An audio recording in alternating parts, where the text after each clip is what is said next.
parents get over the top with the extramurals and they think that they've got some kind of FOMO. No, angizaphuzi. Sometimes it is a coping mechanism because you're feeling threatened, so it's protection.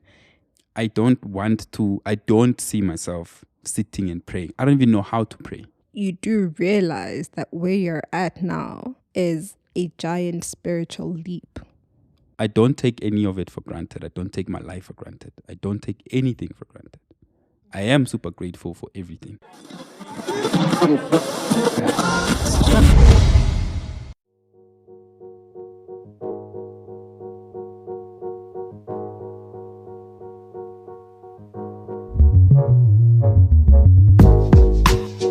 Welcome to another episode of the Timer's Playbook. And as it has become customary on the Timer's Playbook, I have a chat with my wife, and she normally has some questions for me to check up and see how I'm doing and how the podcast is doing.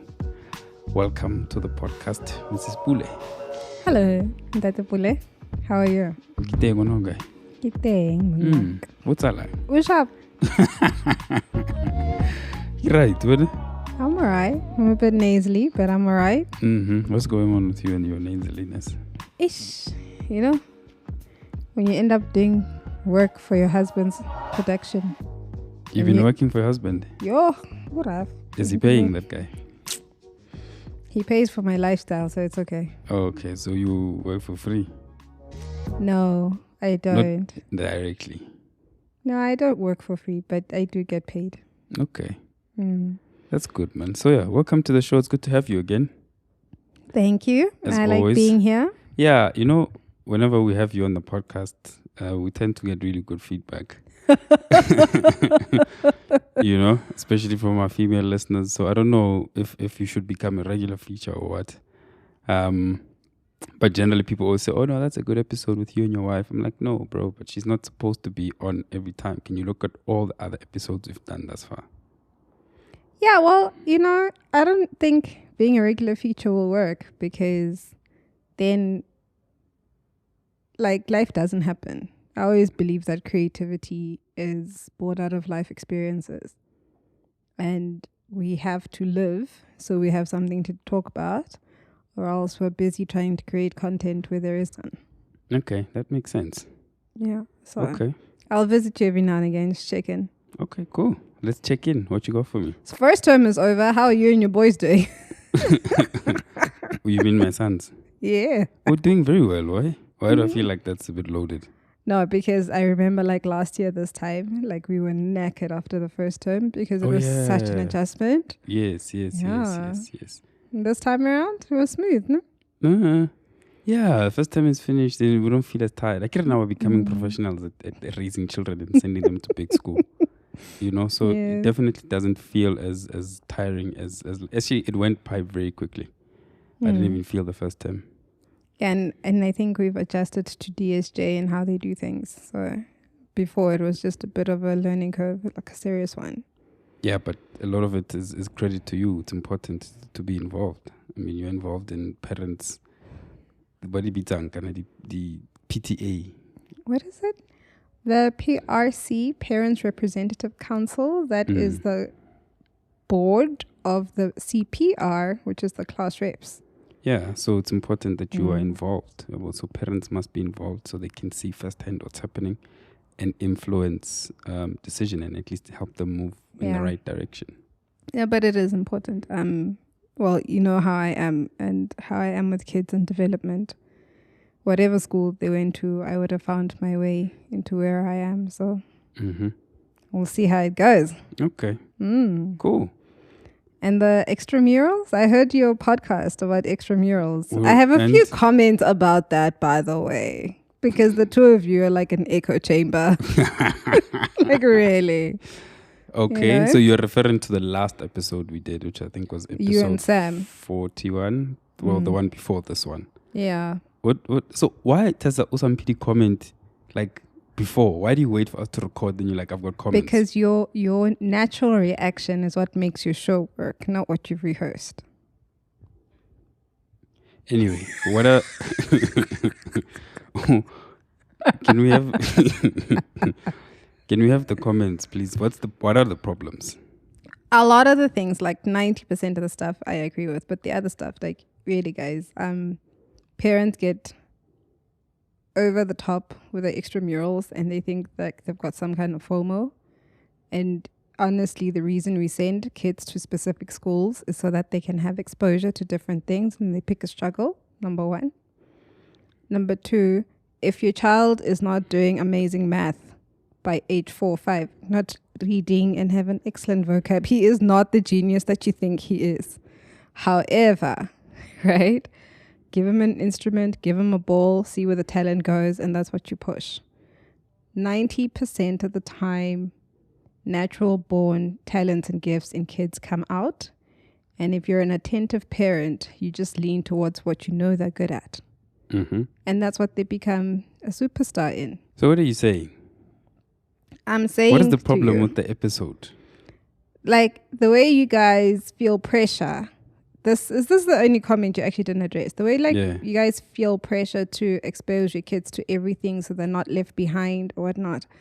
Your kids will never be left behind in anything. Mm-hmm. Your kids will never miss out on anything. Like if you can't take him to Kumon, it's not a train smash. He'll learn the math.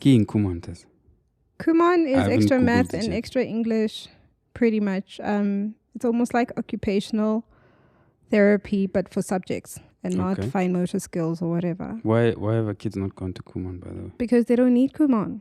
Okay. They can add. Can they? Yes. Okay.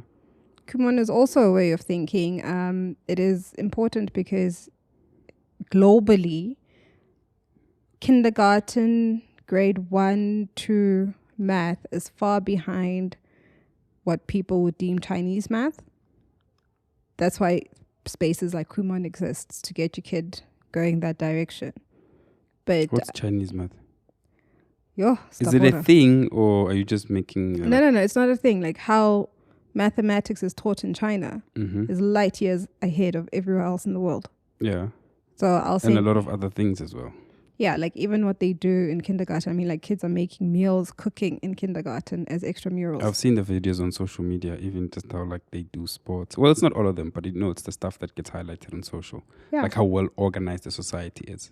Yeah, but all of that is based mainly on societal values, culture, and religion.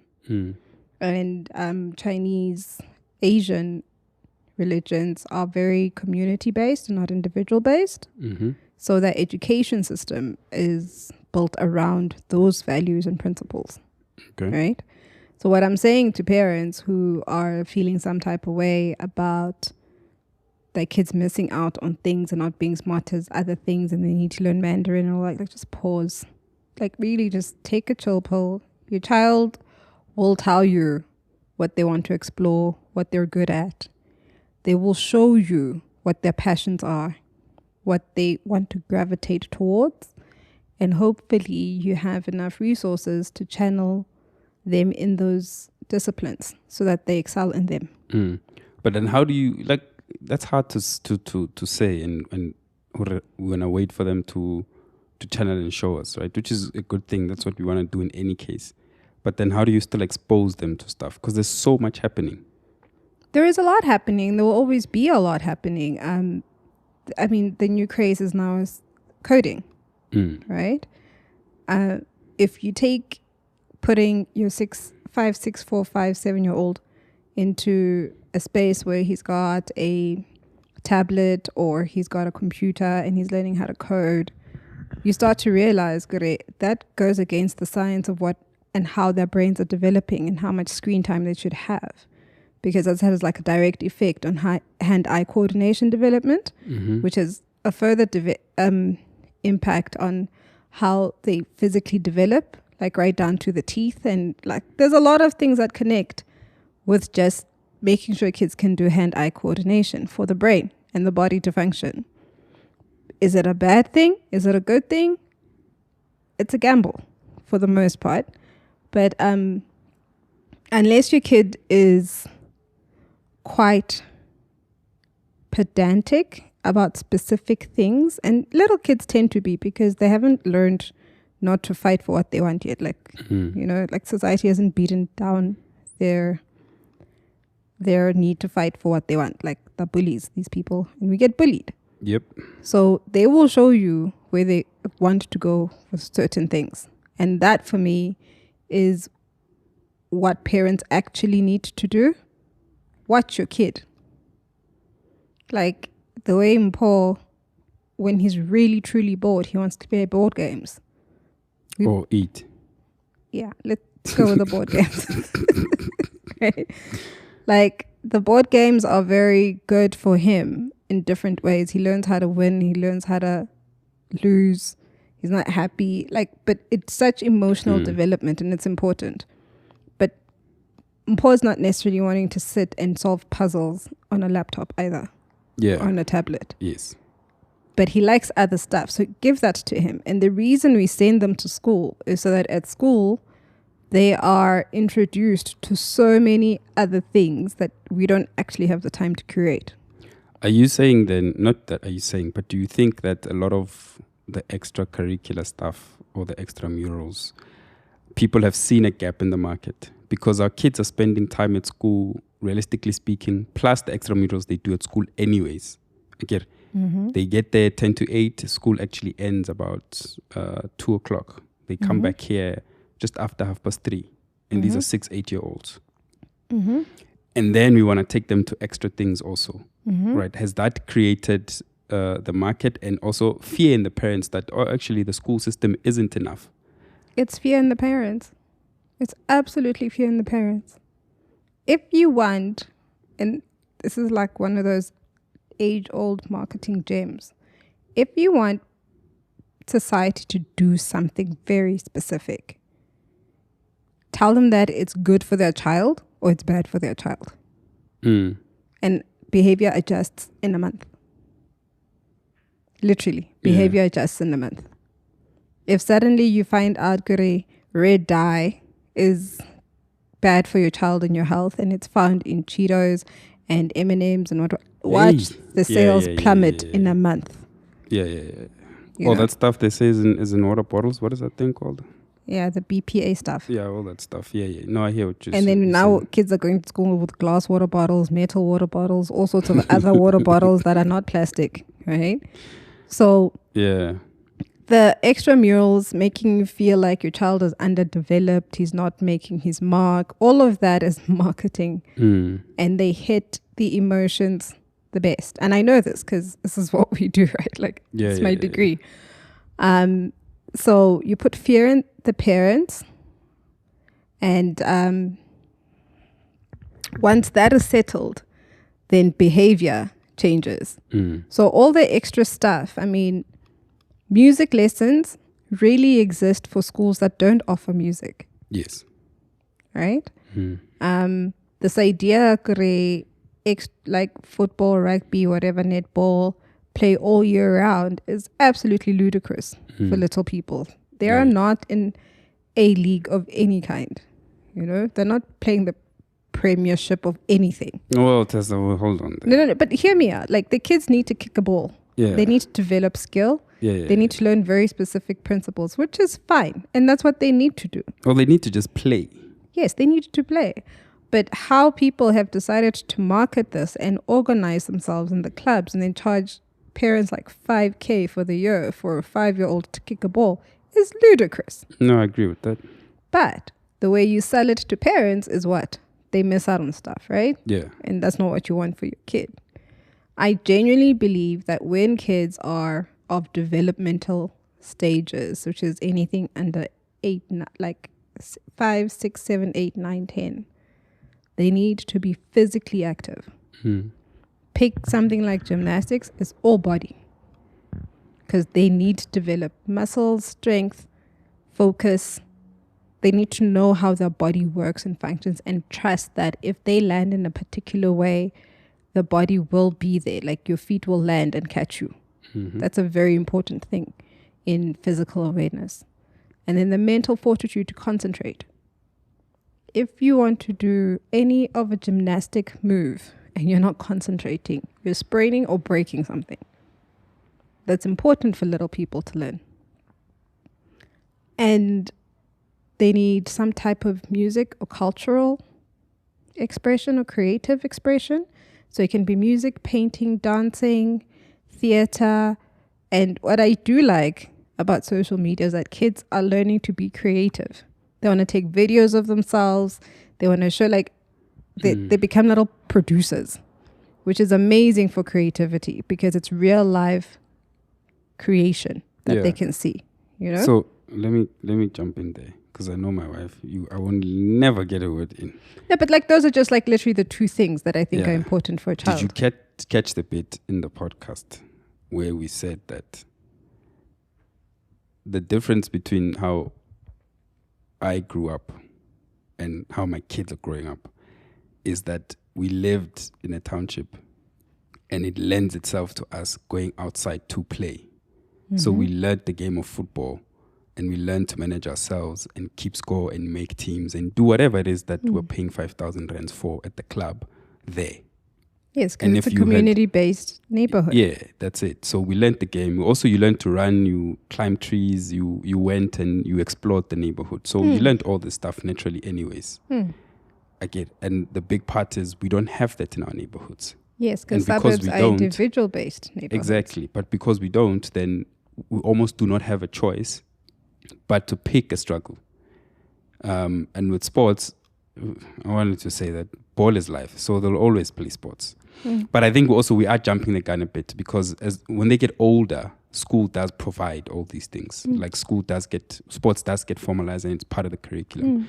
It's only at our kids' age group now that we've learned under 6 and I think until about under 8 or grade 2 at least, where you'd have to go outside to join a club if you want to play sports. So most schools do offer cultural things, music, art, drama, whatever it is, it's part of the curriculum. Yeah. And if your kid is really showing promise or they really want to take it further, that's when then the parents can take on extra lessons or take on an extra coach, whatever, if the kid really is great at diving and they want to do it maybe professionally one day. Yeah, and that's exactly what I mean. It will all come with time. It's just the amount of pressure and fear that society, and when I say society, I literally mean just marketing, places on early development, childhood. Early childhood development. That one. For parents is ridiculous. And parents need to cut themselves some slack. You need to give it a break. If you have one of those homes where there's a pool, be in the pool with your child, right? Unless you're very focused on him being a rake Nedlian, just play with the kid. Jesus, why you pick rake? Because I like rake. Oh, yeah. Showing your age. Yeah, it's fine. Wig is cock in his own way. Like, Jampabo Skumani or Jampabo, who's this? Rake. Never mind. Yeah, okay. Get in the pool with your kid. Splash, do handstands, water safety. They must just enjoy water. Yeah. And then when they're like, okay, maybe I want to get good at specific things, then pay for swimming lessons. You know, we don't have a pool, so sending them to get lessons is a good idea because then they can keep up with their peers. But that's the challenge you and I are facing, is that swimming costs money and we have 3-4 other things that we need to pay for. I get it. Every other, that's what the dilemma that parents are faced with, which we're trying to address. Yeah, but I think what we've done is a good solution. We got them professional classes, so they have water, safety water around. Jesus. Yo, so cool. Hey, yeah, no, hey. Wow. The data bundles are depleting. So they have, they've learned the water safety that they need. They've learned how to float. They've learned how to do basic strokes. And then what I do with them at the public pool is actually play, and we swim and we compete, and they do a lot of fun stuff, which is what I really want them to do. But am I now worried that my kid can't swim? Not at all. It's the least of my worries. And if TJ decided that he's signing up for the swimming gala, he's serious about this, then we have to rethink if we give him professional swimming lessons, because that's actually something he really enjoys. That's why he signed up by himself. Yeah, at least there's no contact there because your son is contact averse. You know? And he even wanted to try tennis, and I found out how it worked. So that's what he might actually like to do. So for me, we did the right thing and we take the lead from the kid, right? The instruments are coming soon enough. I really pray Paul doesn't develop a passion for drums. I will lose my mind. Too late. You know, like if he goes for the drums and the percussions, like, okay. But, you know, like I was always passionate about piano. They were like, tried, they dabbled. They're okay with the piano. And you just do random things like that. And then they'll wake up one day and tell you what it is that they actually want to do. Okay. And that closes that off. So like parents, chill. You're doing okay. You're sending them to a really good school. You're paying a lot of money. Pick 2 things you'd like them to see in. They try. Let them do that. And the rest of it, chill. Because kids actually need to be bored. It's a developmental thing. They don't have to have a full schedule 24/7.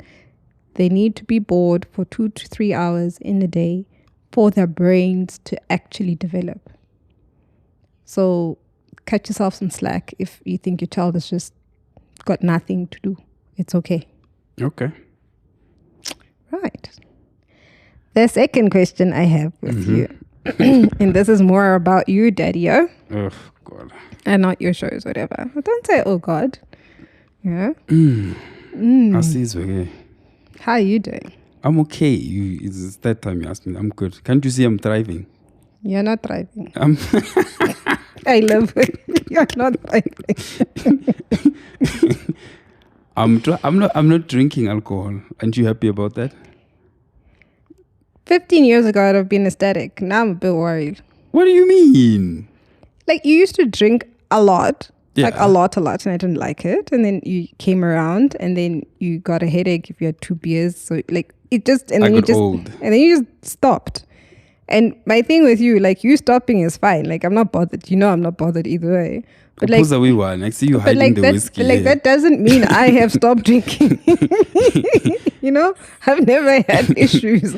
Like, I didn't switch from things to gin to what. I'm really, really good. But you seem to forget, like, I didn't stop with you. You didn't. It wasn't a consensus that we're stopping drinking officially. So it was just a you thing.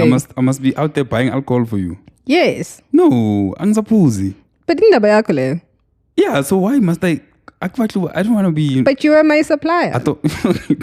Because you bought, I got. Now that you stopped, I'm like, must I not get anymore? You see how I'm trying to heal. You're busy telling me about liquor. I'm very proud of you, my baby. Thank you. I'm very proud that you have done it. You've stuck to your guns. It's actually working out for you. Yeah. I don't know if it's working out. You're happy with it. And you're Am I? Yeah. No, and you're, I think emotionally you're less erratic. You know, you don't get as intense, which is interesting. You know? Really? Yeah. Like, even when you're like, have your high stress moments, like, it's not as, like, intensity. Your intenseness for specific things has, like, diminished. But I also think, like, you're meditating and you could booze, so it's both things at the same time. You know, because, like, alcohol is a suppressant. So okay, when that wears off, stimulant, or is it the same thing? It's opposite. So, like, when that wears off completely, you would then go to the opposite end because you've been suppressing things. But I think because you choose to meditate like twice a day, what is it, once a day? Once a day. 1.5. Like, because you do meditation, like, a lot of it, the steam takes care of itself, and then your reactions and responses and your energy is less intense. Okay. Yeah, that's good. No, so when I'm thriving, why is then ungtauta? Because you're not thriving. But so what am I then? You're creating the practices and behaviors towards thriving. Yeah, no, I think I'm okay. I'm getting there. So after the health scare, taking care of my health and my headspace, I suppose maybe it's a mental wellness these days is very important. You know, but you know me, I never used to like drinking when I was depressed or upset. So because I didn't think it does what it's supposed to do.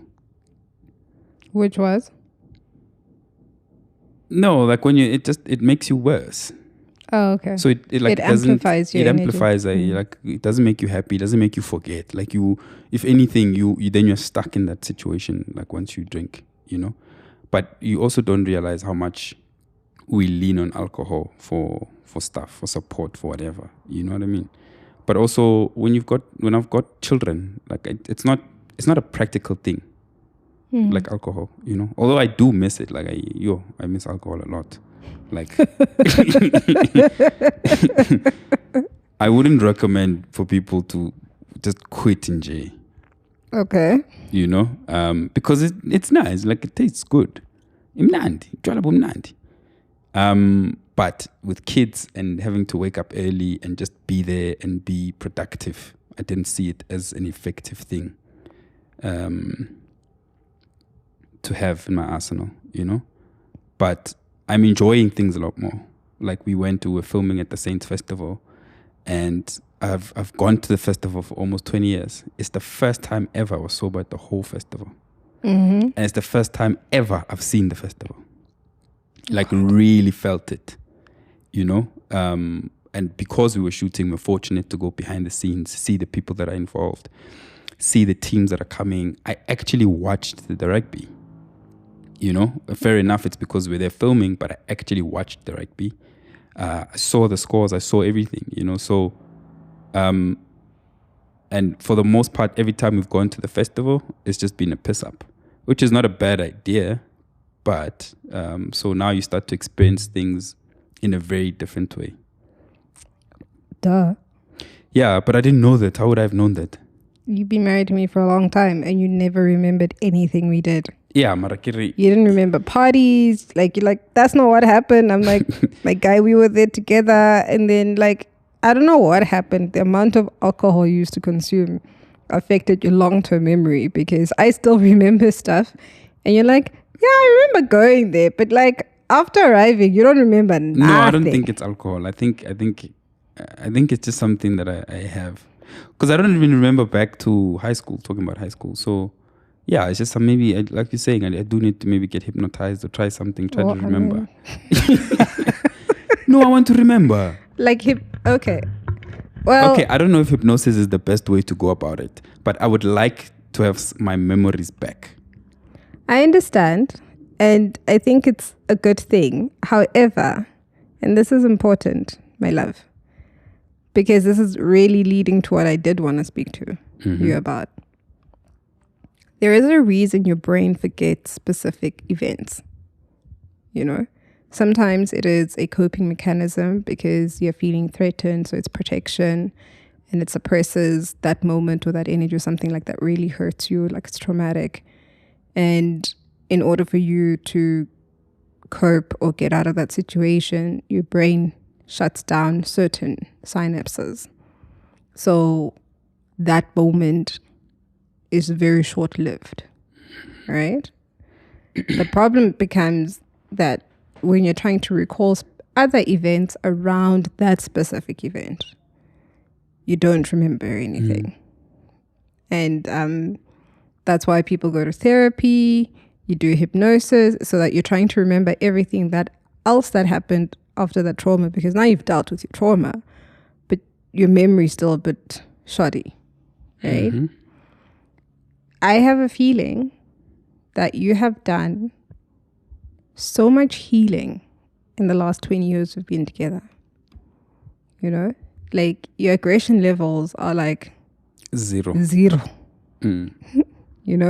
Whereas there was a point when someone's like, are you sure you're safe with him? I'm like, because I am. Just a big teddy bear. Like, you used to like growl at people. I didn't growl at people. Because you weren't much to talk, number one. But like, you had this thing where, unless people knew you, they were not entirely comfortable around you. Like, you had a thing about being disrespected. Like, you still do. But like back then, your metric for disrespect was just stupid. Yeah, I'm a father now, so... Like, your metric for disrespect was stupid because, wow, like, if somebody just bumped into your Air Forces, good Lord, it was on like Donkey Kong. But But maybe you needed maybe you needed to be puked on a few times and your stuff really wrecked by children for you to come humble you. You can they will humble you. So yes. So like what I really want to understand and maybe have you share is your journey to faith. Because it starts with like you are who you are, the way you are. And then you realize that there's certain things that you need to work on, improve, change, completely eliminate. There's new habits you need to develop. Mm-hmm. And it happens over time. And like we've had this conversation for like, I think the last year, 6 months, where you're like, yes, baby, you're right. Like, and I tell you like, I'm tired of being right. I don't care to be right.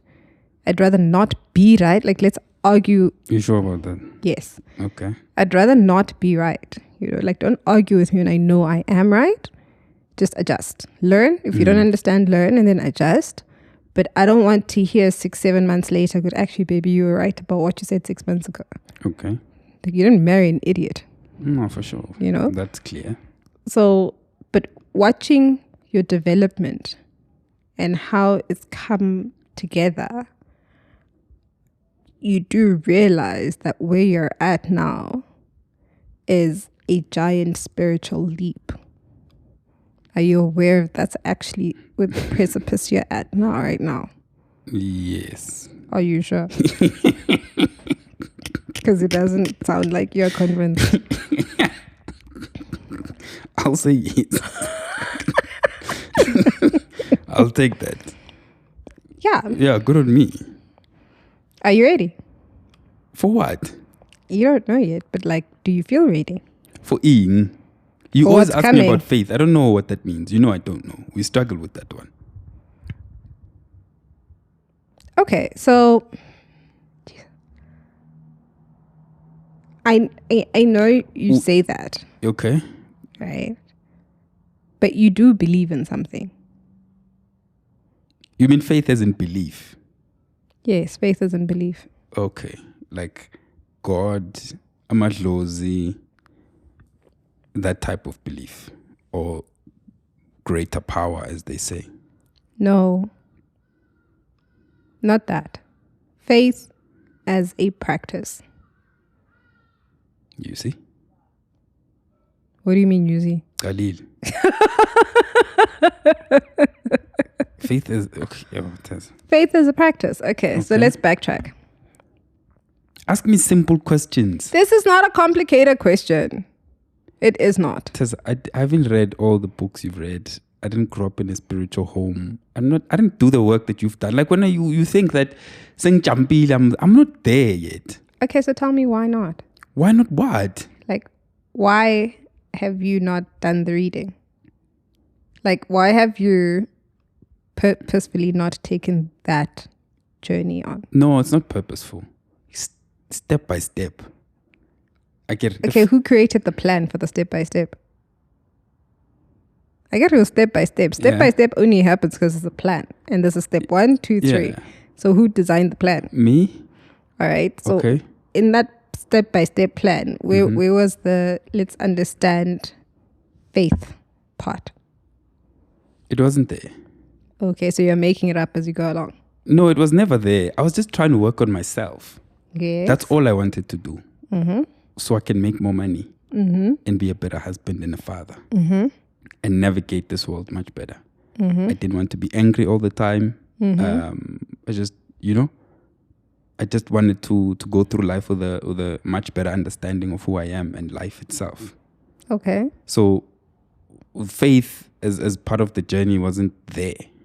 But I keep knocking into it. And what happens when you do? No, because sometimes they say you must pray more, you're praying, you've got gifts, but it's not the things that I want to hear. Nobody ever hears the things they want to hear. I want them to say, the money's there, go there, and then everything will be fine. I don't want to pray for people. I don't have time for that. Why don't you want to pray for people? No, Tessa, look, because I feel that my gift to the world is always going to come from what I create. Yes. Right? And in some instances that could be healing, like we've heard people on the podcast say, hey man, I'm a new dad, the stories are great, or I've learned this or I've learned that. And some of the films you want to do, some of the stories you want to tell, that's how I want to contribute to the world. That's true. I don't see myself sitting and praying. I don't even know how to pray. I understand My that. son prays way better than me. Yes. So he must pray then. But so I'm trying to ask you because you said, and I'm going to go back to what you said, that you've bumped into it. Tape recorder. Over and over and over and over again. Right? And each time you bump into it, like I want you to like any instance, whether it was at a church or umkulu or whatnot, and they tell you something that you don't really necessarily want to hear. I'm curious to know what your thought process was and your breakdown of it, because you don't dismiss stuff. No. You don't say, oh no, he's talking about. You don't. That I've actually noticed. And you think about things and you sit with them and you ponder them and you try to make it work in your world and in your understanding.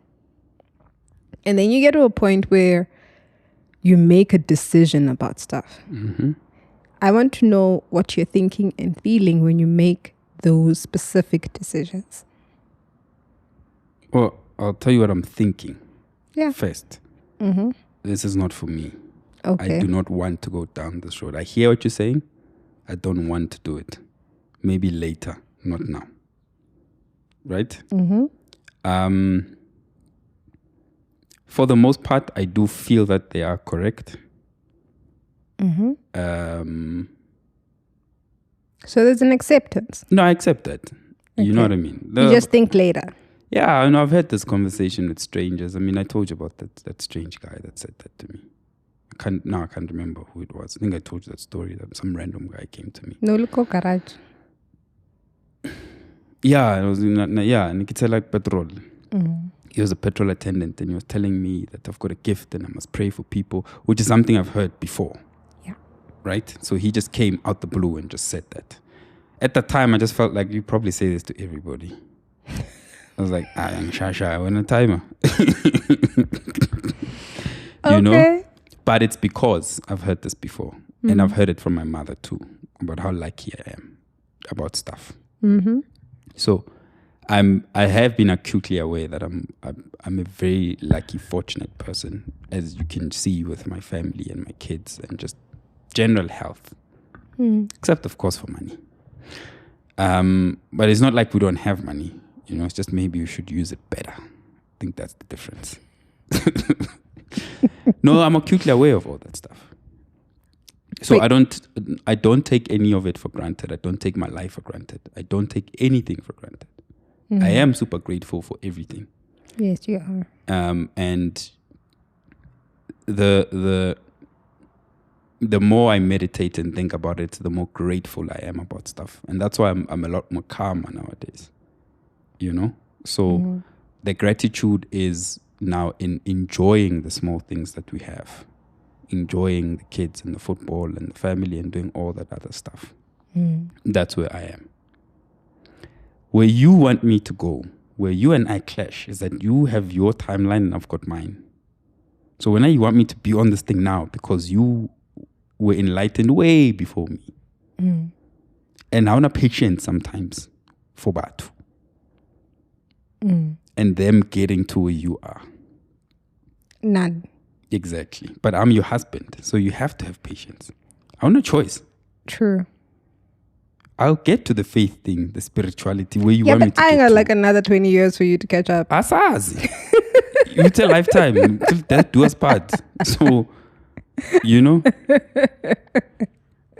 Like people have been trying to get me to go to church and stuff. I don't know how you want it to be, like in what shape or form.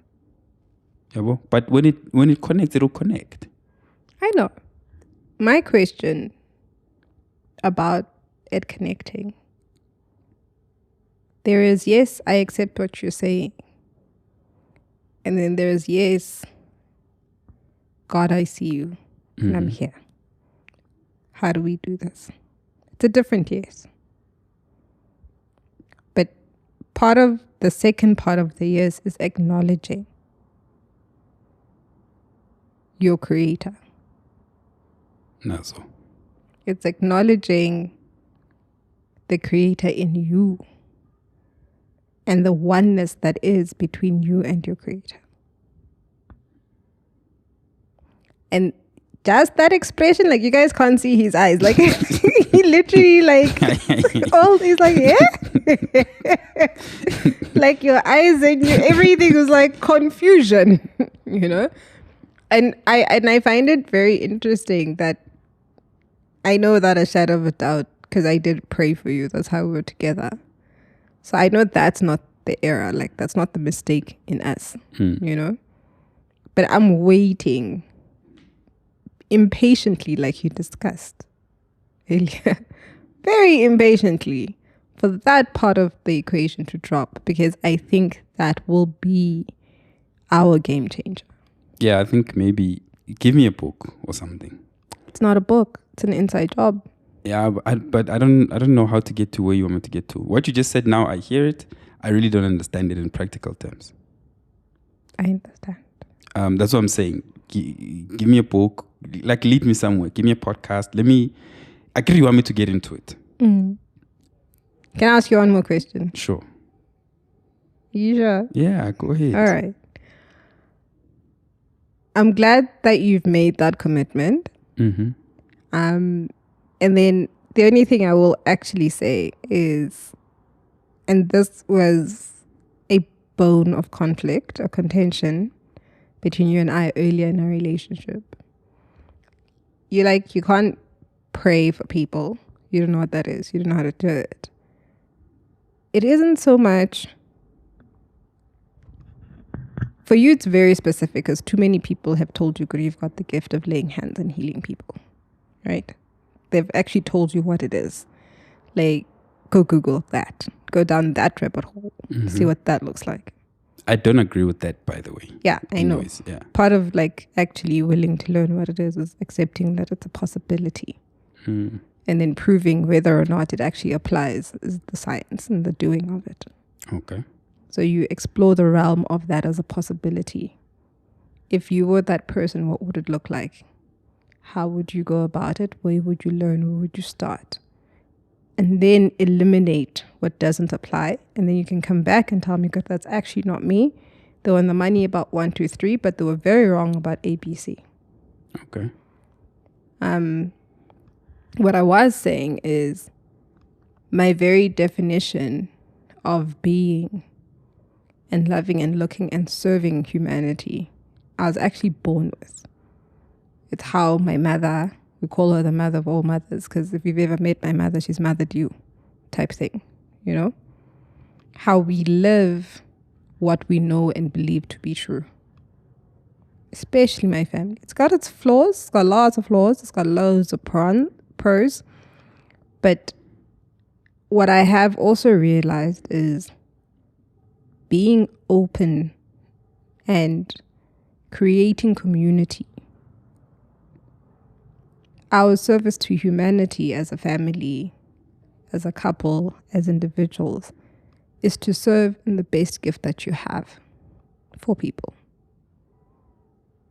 And you know me, we've sheltered kids here. Like, you didn't want to, but I made you stay with kids because you didn't understand it. And I didn't understand why you didn't understand it. Like, these kids needed a home and they were here with us temporarily for 3-4 months and they moved on. We've done that on and off for a long, long time.